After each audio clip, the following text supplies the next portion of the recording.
저는 이제 막 고아원에 취직한 신입 직원입니다. 첫 직장이었고 솔직히 말해 기대도 별로 없었지만 막상 와보니 환경이 너무 좋았습니다. 건물은 깔끔하게 신축된 지 얼마 안 됐고 선생님들은 모두 경력이 많고 친절했어요. 아이들도 밝고 활기찼고 이곳은 정말 가족 같은 분위기였어요. 이렇게 좋은 곳이 있을까 싶을 정도였죠. 그런데 한 가지 이상한 점이 있었습니다.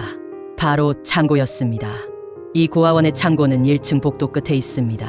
청소도구나 아이들 교재, 계절이 지난 물품 등을 보관하는 곳이죠. 특별히 잠기거나 출입 금지인 공간도 아니고 누구든 들어가서 필요한 걸 꺼낼 수 있어요. 하지만 이상하게도 선생님들은 창고라는 단어만 나오면 눈빛이 달라졌습니다. 이건 창고에 있지 않아요? 제가 이렇게 말하면 그 순간 말하던 선생님들의 표정이 굳고 어색하게 화제를 돌렸습니다. 처음엔 내가 뭔가 실수했나 싶었죠. 하지만 그 반응이 단 한 명이 아닌 모든 직원에게서 반복되자 저는 점점 더 궁금해졌습니다. 아이들 역시 이상했습니다. 창고 근처를 지날 때면 평소 활기찬 애들이 조용해지고 창고 쪽은 슬금슬금 피해 다녔습니다. 한 번은 4살짜리 여자아이가 제 옷자락을 붙잡고 속삭였습니다. 선생님도 들었어요? 노래. 이게 무슨 말인지 모르겠더군요. 그날 밤 저는 일을 마치고 우연히 창고 근처를 지나다 이상한 소리를 들었습니다. 희미하게 어린아이들의 노랫소리가 들리는 거예요. 정확히 말하면 반복되는 동요 같은 리듬, 아주 낮은 목소리로 조용히 창고 안에서. 문제는 창고 안엔 아무도 없었다는 겁니다. 다음 날 저는 조심스럽게 물었습니다. 혹시 창고 근처에서 이상한 소리 들어보신 적 있나요? 그때 한 선생님이 순간 움찔하더니 평소와 다른 차분한 목소리로 말했습니다. 거기 밤엔 안 가는 게 좋아요. 왜요? 다들 알고 있어요. 근데 굳이 말 안 해요. 아이들도 다 알아요. 그래서 창고 근처 안 가잖아요.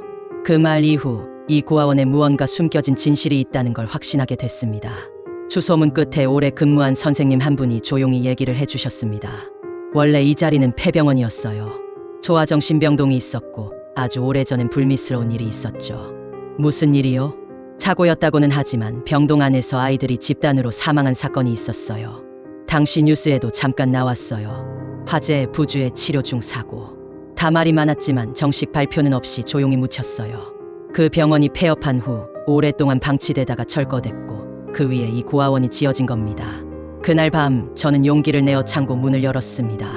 아주 조심스레 천천히 문을 열고 안을 들여다봤습니다. 쾌쾌한 먼지 냄새, 오래된 옷가지, 상자들, 낡은 책상. 그리고 그 순간 뒤에서 들렸습니다.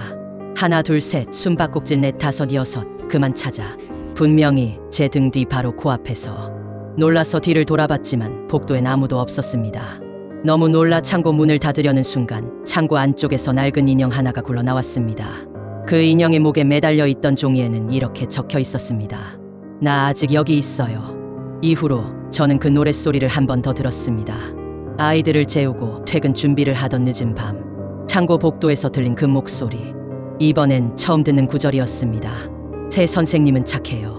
그래서 먼저 데려가려고요. 그날 이후 저는 고아원을 그만뒀습니다. 다른 선생님들에게 이 얘기를 하려 했지만 아무도 듣고 싶어 하지 않았습니다. 오히려 그 이야기를 꺼낸 제게서 눈을 돌렸습니다. 그곳은 여전히 평화롭고 밝고 따뜻합니다. 겉으로 보기엔요. 하지만 그 창고에선 여전히 노랫소리가 들립니다. 그리고 그 아이들은 새로운 숨는 사람을 기다리고 있습니다. 비슷한 경험을 한 사람이 있다면 댓글로 알려주세요. 3일은 여러분의 사연을 받습니다. 이상 3일이었습니다.